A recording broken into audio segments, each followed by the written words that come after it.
Halo teman-teman, selamat datang di channel ini. Hari ini kita akan membahas sebuah buku menarik yang mungkin bisa mengubah cara kita berbicara dan berkomunikasi sehari-hari. Judul bukunya adalah Bicara Itu Ada Seninya, karya Oh Soo-hyang. Buku ini berasal dari Korea Selatan dan sudah menjadi bestseller, karena isinya sangat relevan dengan kehidupan modern. Kita semua setiap hari pasti berbicara, entah itu dengan keluarga, teman, rekan kerja, atau bahkan orang asing. Tapi, pernahkah kita sadar bahwa seringkali komunikasi kita tidak berjalan lancar? Terkadang apa yang kita maksudkan tidak dipahami orang lain, atau justru menyinggung tanpa sadar. Nah, lewat buku ini, Oh Soo-hyang ingin mengajarkan bahwa bicara itu bukan hanya soal membuka mulut dan mengeluarkan kata-kata. Bicara itu ada seninya, ada tekniknya, ada ilmunya. Dan yang paling penting, bicara yang baik bisa membuka banyak pintu dalam hidup kita, mulai dari karir, pertemanan, bahkan sampai hubungan pribadi. 1. Mengapa bicara itu penting? Di awal buku, penulis menekankan bahwa bicara adalah senjata sekaligus aset. Orang yang pandai berbicara akan lebih mudah meyakinkan orang lain, lebih gampang diterima dalam pergaulan, dan seringkali lebih cepat berhasil dalam pekerjaan. Coba kita perhatikan, dua orang dengan kemampuan sama persis dalam bekerja, tetapi yang satu pandai berbicara, sementara yang lain pendiam dan kaku. Siapa yang lebih cepat dipromosikan? Tentu biasanya orang yang pandai bicara. Tapi jangan salah, bicara di sini bukan berarti cerewet atau pandai mengobrol kata-kata. Yang dimaksud adalah bagaimana menyampaikan pesan dengan tepat, menyenangkan, dan bisa diterima dengan baik oleh orang lain. 2. Seni mendengarkan. Salah satu poin penting yang sering dilupakan banyak orang adalah, komunikasi itu bukan cuma soal bicara, tapi juga soal mendengarkan. Oh Soo-hyang menekankan bahwa orang yang pandai berbicara biasanya juga pendengar yang baik. Kalau kita ingin orang lain mau mendengarkan kita, maka kita juga harus bersedia mendengar mereka terlebih dahulu. Misalnya, dalam sebuah percakapan, jangan terlalu cepat memotong ucapan orang lain. Dengarkan dulu dengan penuh perhatian, berikan respon kecil seperti anggukan atau kata singkat, iya, benar, oh begitu, lalu baru kita menambahkan pendapat. Dengan cara ini, lawan bicara akan merasa dihargai. 3. Kata-kata yang membuka hati. Dalam buku ini, penulis juga memberi contoh betapa pentingnya memilih kata. Kata-kata yang kita ucapkan bisa jadi jembatan, tapi bisa juga jadi jurang.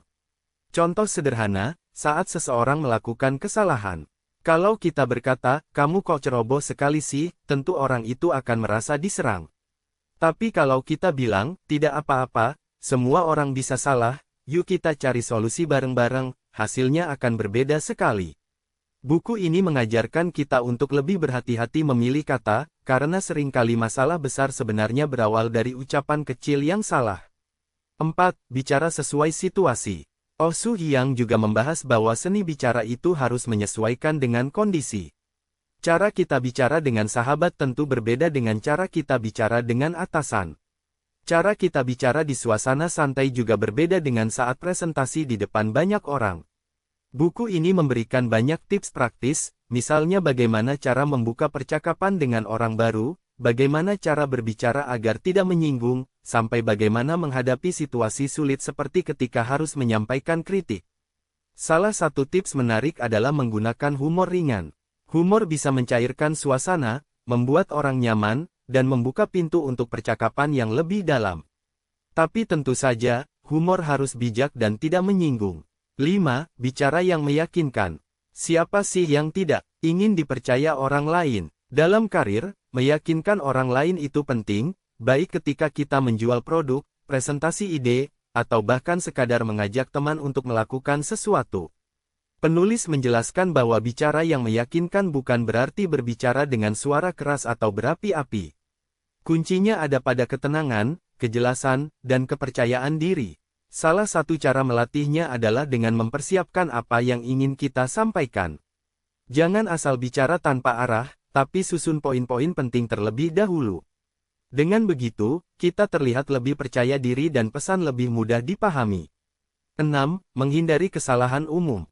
Ada juga beberapa kesalahan yang sering kita lakukan tanpa sadar dalam berbicara. Misalnya, terlalu banyak bicara tentang diri sendiri. Menggunakan kata-kata kasar atau nada tinggi.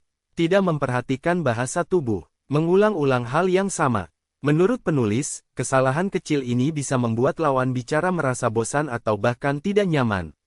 Jadi, penting sekali untuk belajar mengendalikan diri. 7. Bicara yang membawa kebaikan. Di akhir buku, Oh Soo-hyang menekankan bahwa tujuan utama berbicara adalah untuk membangun hubungan yang lebih baik, bukan untuk menjatuhkan orang lain. Kata-kata yang baik bisa menyemangati orang yang sedang sedih, bisa menenangkan orang yang sedang marah, dan bisa mempererat hubungan. Kalau dipikir-pikir, seringkali kita mengingat ucapan orang lain lebih lama daripada perlakuannya. Satu kalimat yang menyakitkan bisa tertinggal di hati bertahun-tahun. Tapi sebaliknya, satu kalimat yang baik juga bisa menjadi kenangan indah seumur hidup. Jadi, teman-teman, lewat buku bicara itu ada seninya, kita belajar bahwa berbicara itu memang ada ilmunya. Kita perlu mendengarkan dengan baik, memilih kata yang tepat, menyesuaikan dengan situasi, dan berbicara dengan niat baik. Kalau semua ini kita latih, maka komunikasi kita akan lebih lancar, hubungan dengan orang lain lebih harmonis, dan tentu saja, peluang kesuksesan dalam hidup juga semakin besar. Itu tadi review sekaligus rangkuman isi buku bicara itu ada seninya karya Oh Soo-hyang. Kalau teman-teman ingin memperdalam, saya sangat merekomendasikan untuk membaca langsung bukunya, karena di dalamnya banyak contoh percakapan nyata yang sangat membantu. Terima kasih sudah menyimak. Jangan lupa like, share, dan subscribe untuk mendapatkan konten review buku lainnya. Sampai jumpa di video berikutnya.